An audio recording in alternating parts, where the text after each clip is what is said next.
Bushiri is back in Malawi and already he is causing a havoc. One of 3 episodes of the breaking news episodes segment on this particular episode. Right when you're watching this video, we're going to keep them snappy. We're going to keep them straight to the point. So what's the breaking? Yeah, Bushiri is back in Malawi and already he is causing havoc over there. He is causing havoc. And so it's okay. Y'all guys can keep him for now. Y'all can keep doing that. And so recently 3 young men were arrested, as far as I'm aware, from a news blog site because they posted something about him. Now, this particular news comes very, very key. It's the thing that are being discussed around the subject that I kind of wanted to address in this particular episode. It's the Reality Show with daily Christian commentary videos. And on this particular episode, that's the subject of the matter. Let's talk about this particular new arrest. Want to find the full story, you can go to AMT7's YouTube channel. He posted the story, kind of breaking down what was said. I'm not going to be doing that here. What I'm going to be breaking down in the story is the irony of what's being said here.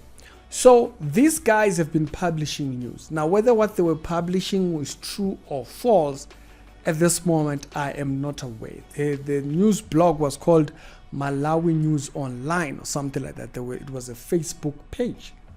And so they investigated who the guys were. They found out who they were, and they actually got these guys arrested. Now, they got these guys arrested because they thought what these guys were spreading was preposterous. Yes, the news doesn't know how to say English words. Preposterous, I think that is the word. Now, they thought it was so ridiculous. How can these guys dare to say something like this? And they were appalled by it. They had to get these guys in jail. Now, the Bible does talk about people who are believers on how they handle subjects of the law, particularly misinformation about yourself. There are better ways to handle it than to get people arrested, but it doesn't deviate too far from the idea we've been talking about, that he's trying to rebrand, renaming the church.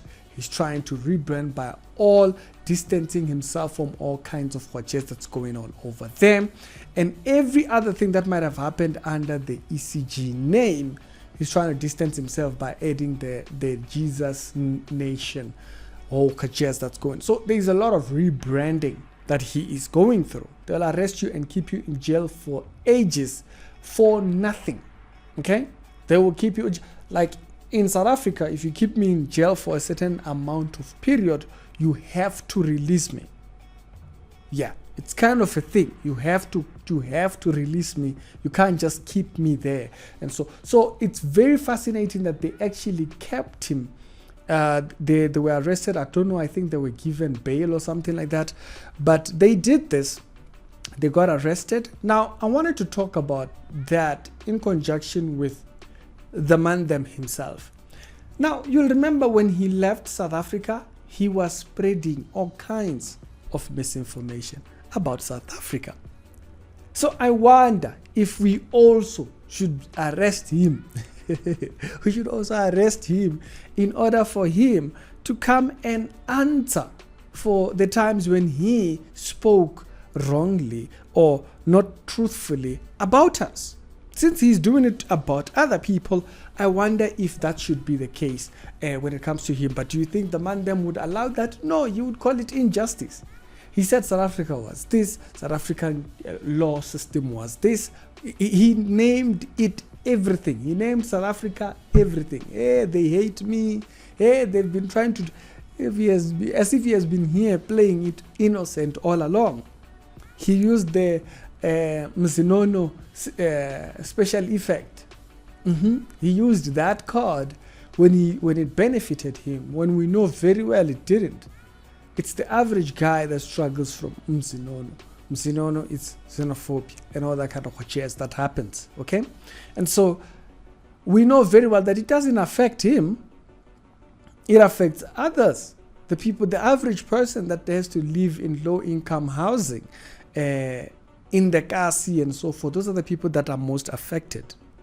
Okay, and so why did he use these things? Is that he uses the things that affect the average guy so that the average guy can support him.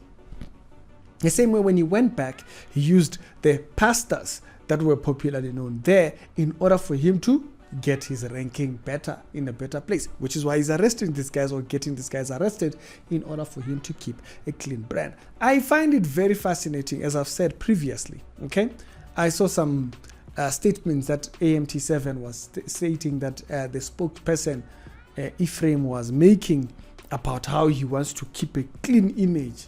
He wants to keep a clean image. So it fascinated me because I have this question at the back of my head. Does he hold to those standards for himself?